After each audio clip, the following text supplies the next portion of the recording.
Bonjour, aujourd'hui nous allons parler d'un théorème mythique en géométrie, le fameux théorème de Thalès.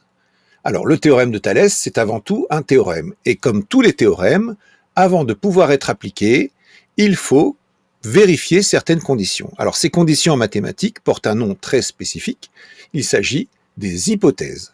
Ces hypothèses sont indispensables pour pouvoir appliquer le théorème. Alors voyons quelles sont les hypothèses qui te permettront d'appliquer ce fameux théorème. Alors je considère deux droites D et D' séquentes en un point A. Deux points B et M appartenant à la droite D distincts de A, deux points C et N appartenant à la droite D' également distincts de A.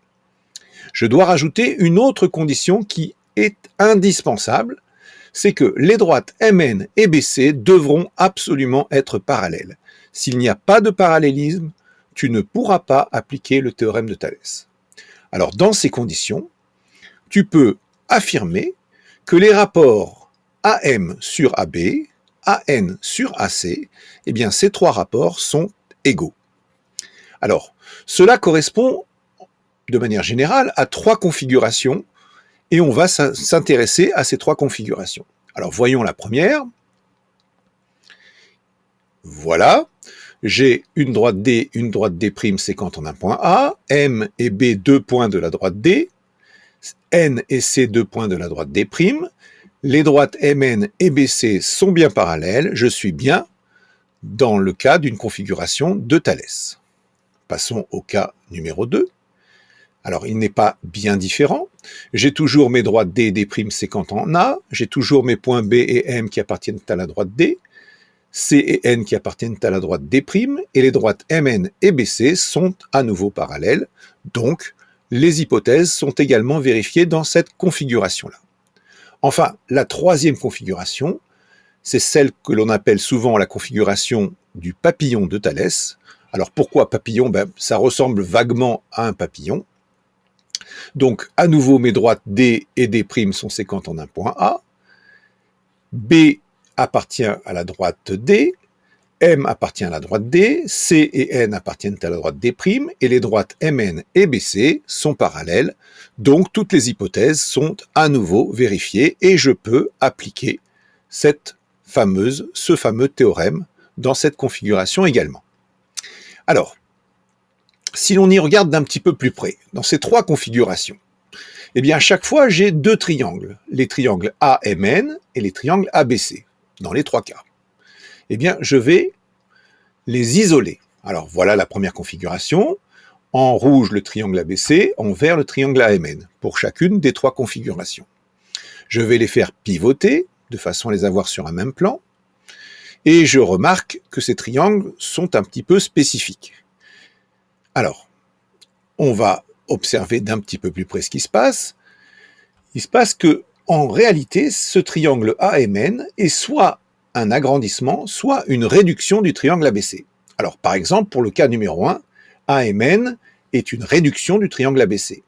Dans le deuxième cas, AMN est un agrandissement du triangle ABC. Et enfin, dans le troisième cas, à nouveau, AMN est une réduction du triangle ABC. On dit dans ce cas-là que les triangles AMN et ABC sont des triangles semblables ou des triangles homothétiques. On reviendra sur cette notion plus tard dans une autre leçon. Alors, autrement dit, si ces triangles sont semblables, cela signifie que leurs longueurs sont proportionnelles. Autrement dit, que ce soit dans le cas 1, dans le cas 2 ou dans le cas 3, si j'inscris les longueurs des côtés du triangle AMN, c'est-à-dire AM, AN et MN, puis les longueurs correspondantes des côtés du triangle ABC, AB, AC et BC, eh bien il s'agit d'un tableau de proportionnalité. Et le coefficient de proportionnalité, ce sera ni plus ni moins que le rapport de l'agrandissement ou de la réduction. Mais voyons sur un exemple très précis, sur les cas 1 et 2, ce que cela signifie. Alors j'ai toujours ma configuration, ma droite D et ma droite D' qui sont séquentes en un point A, le point B qui appartient à la droite D, le point C qui appartient à la droite D'. Je considère le point M qui appartient à la droite D, le point N qui appartient à la droite D', tel que les droites MN et BC soient parallèles. C'est le cas ici. J'ai donc deux triangles, le triangle vert ABC et le triangle rouge AMN. Si je les dissocie l'un de l'autre, de la façon suivante, je vais avoir que mon triangle ABC va avoir pour côté AB, AC et BC. Mon triangle AMN va avoir pour côté AM, AN et MN. On l'a vu, les longueurs des deux triangles sont proportionnelles. Cela signifie que le tableau des longueurs des deux triangles est un tableau de proportionnalité. Et donc on écrit ce tableau de proportionnalité en mettant bien les côtés correspondants des deux triangles, donc AM et AB, AN et AC, MN et BC. Mais qu'est-ce que cela signifie que le tableau est de proportionnalité? Eh bien, cela signifie que les rapports sont égaux. Alors, quels rapports? Eh bien, nous allons les écrire. Et pour ne pas nous tromper, je te propose une petite méthode. Alors, la méthode consiste à d'abord observer que ces deux triangles ont un sommet commun, le point A. Donc, je vais écrire dans les deux premières égalités, je vais écrire le point A et A, 4 fois. Puis, dans le dernier rapport, je vais inscrire les côtés parallèles. Donc les côtés parallèles, ce sont MN et BC. Je vais ensuite distribuer le M et le N sur le A, c'est-à-dire AM d'un côté, AN de l'autre côté. Puis je vais me poser la question, je vais faire la même chose pour B et C, mais je dois vérifier quelque chose auparavant. Je dois vérifier que mes points sont toujours alignés. Alors, les 3 points doivent toujours être alignés. A, M, alors A, M et B sont alignés. Donc effectivement, ici, j'aurai le point B. A, N et C sont alignés. Donc ici, j'aurai bien le point C. J'ai bien mes rapports AM sur AB, AN sur AC et MN sur BC qui sont égaux. En fait, ce sont ni plus ni moins que les rapports du tableau de proportionnalité. Voilà pour les cas 1 et 2. Intéressons-nous maintenant au cas 3 du papillon de Thalès. Donc toujours la même chose, mes deux droites séquentent en un point A, mes deux points comme ceci B et C, mes deux autres points M et N, de telle sorte que les droites MN et BC doivent toujours être parallèles. J'ai donc un triangle vert, puis un triangle rouge. Le triangle vert, je vais nommer ses côtés AB, AC, BC. Le triangle rouge AM, AN et MN. Et je vais faire une symétrie de façon à positionner mon triangle d'une autre manière et retomber dans les cas précédents. Donc je vais avoir comme côté AM, AN et MN. Une nouvelle fois, les deux triangles sont proportionnels. Cela signifie que le tableau des longueurs des deux triangles est un tableau de proportionnalité. Et quand j'écris ce tableau de proportionnalité, cela me permet d'écrire l'égalité des rapports. Alors, toujours la même. Je commence pour les deux premiers rapports à écrire A et A. Puis les deux côtés parallèles, MN et BC. Je distribue M et N sur A. Je distribue B et C sur A.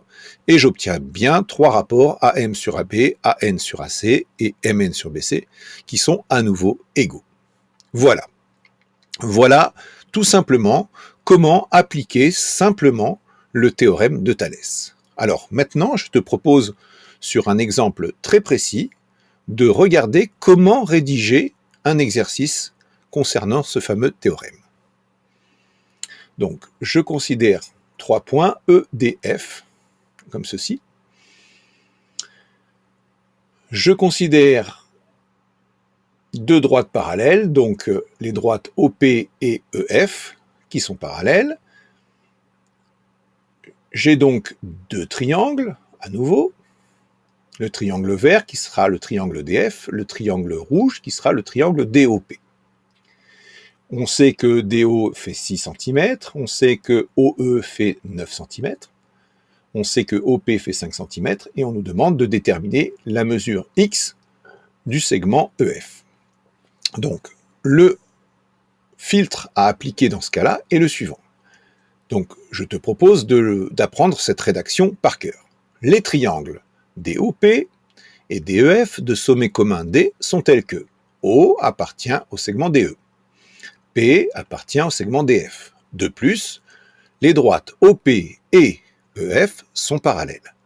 Dans ces conditions, le théorème de Thalès me permet d'écrire l'égalité des rapports DO sur DE, DP sur DF et OP sur EF. Parmi ces trois rapports, il y en a un qui sera inutile dans un premier temps. Donc, je vais essayer de déterminer lequel de ces trois rapports est inutile. Pour cela, je vais regarder les données de l'énoncé. Alors, je vais entourer ce que je connais. Alors, DO, je le connais, c'est 6 cm. DE, je le connais, c'est 6 plus 9 cm. OP, je le connais, c'est 5 cm. Et ce que je cherche à déterminer, c'est EF. Autrement dit, le rapport qui sera inutile, c'est DP sur DF. Donc celui-là, je vais l'oublier pour l'instant et je vais réécrire en particulier DO sur DE égale OP sur EF et je vais pouvoir, à l'aide des produits en croix, isoler EF. Donc EF sera égal à DE fois OP divisé par DO. Ça, c'est l'écriture littérale de la solution. On passe maintenant à l'application numérique. Donc il suffit de remplacer, donc DO 6, DE 6 plus 9, c'est-à-dire 15, OP 5 et EF X, donc ce que je cherche. Autrement dit, X sera égal à 15 fois 5 divisé par 6. Autrement dit, X sera égal à 12,5 cm. Voilà, tout simplement, la façon la plus naturelle de rédiger ce type d'exercice. Si tu respectes ce protocole, cette méthode, alors tu auras un maximum de réussite. Le théorème de Thalès sert donc, dans une des trois configurations, à déterminer certaines longueurs, dans une des trois configurations, à affirmer que les longueurs des triangles sont bien proportionnelles, et enfin, on le verra peut-être dans un autre exercice, dans sa version contraposée, à démontrer que deux droites ne sont pas parallèles. Voilà, on arrive au terme de cette petite vidéo et j'espère que tu as tout compris sur le théorème de Thalès.